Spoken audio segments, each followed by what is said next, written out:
મોટા દીકરાનું નામ આ વારે વારે બોલાતું નથી. એટલે અહીંયા ભાગવત પુરાણનું મહાત્મ્ય પદ્મ પુરાણમાં લખ્યું. 6 અધ્યાયમાં છે. કેટલા? 6 અધ્યાય. શું કામ?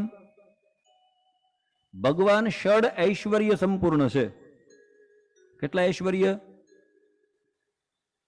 6 એ 6 સંપૂર્ણ ઐશ્વર્ય ભગવાનમાં છે.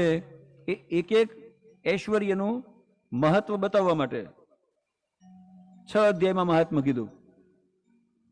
કયા કયા 6 ભગ છે? ઐશ્વર્યસ્ય સમગ્રસ્ય, વીર્યસ્ય, યશસ, શ્રિય, જ્ઞાન, વૈરાગ્યશ્ચૈવ ષણ્ણા ભગ ઇતિર્ણ. આ 6 ભગ છે. આવો મહાત્મામાં પ્રવેશ કરીએ. પદ્મ પુરાણમાં સૌથી પહેલા મહાત્માની અંદર ભગવાનને વંદન કરે છે.